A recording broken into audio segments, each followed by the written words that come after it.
Hey, Bob here. Nice, beautiful day. You can see behind me here. Hey, I've had people ask me, okay, Bob, Mr. Smart Guy, how in the world are you going to get these logs? You see logs here and back by the blue tent on the other side of it, right in here. How are you going to get those all the way up to the house site? Well, I've actually got a plan. All right, here we have logs, and back on the other side of the shelter, we have logs. And up there you see the sawbuck where I'm going to be peeling those logs, and the piers where those logs are going to be placed. How are you going to get those logs from here and here all the way up there by yourself? Well, that's how I'm going to do it. I had a guy do a little fabricating for me, 1-inch square tubing and some $5 wheels from Harbor Freight. You can see they've got little hooks on them. So now my chore is to use this PV hook with a little stand on it, these trolleys, and these straps to get these logs up off the ground onto basically a little wagon. And then my plan is to attach a rope and the hoist. I've got an ATV hoist, 5,000 pound capacity, and I got a deep cycle battery out here. So next shot you will see should be of these logs up on the trolleys. Now I can't show you how they get there because in my infinite wisdom today, I seem to have forgotten my tripod and all my gear at home. So now to get to work and get this log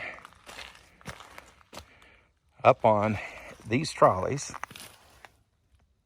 and get it up there so I can start peeling bark and see if it's still any good or not. Wish me luck.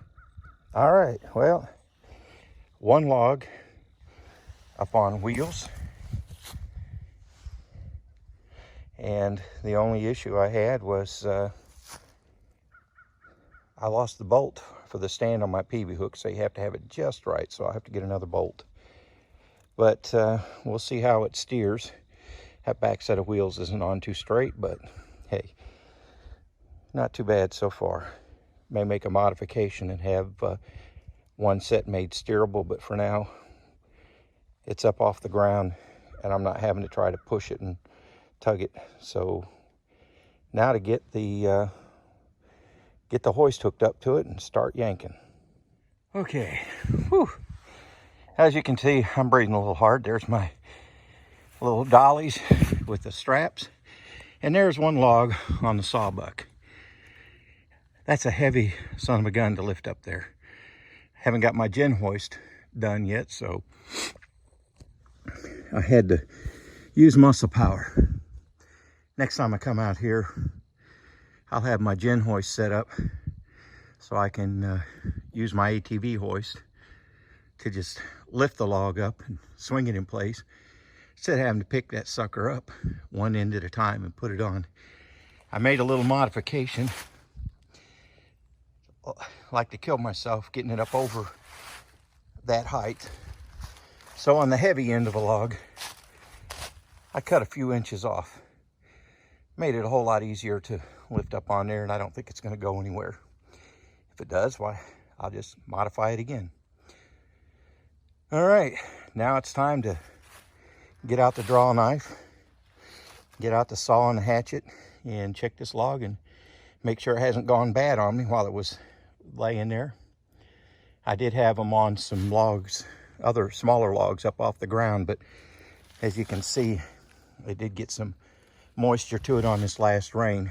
We'll hope it's salvageable, because this log, once it's peeled and skinned, will be going on that second pier over there. I've got a heavier, thicker log that'll be going on the corner, and it'll be going on, this log will go on that pier, the second pier, to be a part of our timber frame. So off to work I go. All right, well, two things have become very clear to me. One is my little horse is made out of scrap wood, is gonna need a little rework. It's not handling the stress of the draw knife too well. The other thing that's come clear to me is peeling the bark off a log with a draw knife is a lot of work. I'm gonna have to flatten this on two sides. It'll have round wood on the outside and on the inside, but two sides where the cordwood's gonna go up against are gonna have to be flat. So I've got this thing about 1/3 cleared. My sawbuck is creaking and cracking on me. So I guess I'll be calling it a day. And then I'll have to rework my sawbuck. Probably put in 3 supports, maybe get me some 4x4 material for the legs so that it'll hold up to these logs, because I've got some 12 and 16 footers I've got to put up here for the sides and the front of the house, and they're a little bigger and a little heavier. So I think this log will be okay once I get the bark and the sapwood peeled off. Underneath that, it's hard going. This is some hard wood. So looks like we'll be all right for being able to use these in our timber frame. And looking forward to getting these peeled and getting them up on the piers. Right now, I'm gonna go home and call it a day and get me a bite to eat, spend some time with Deb, and look forward to coming back out here tomorrow and doing some more work.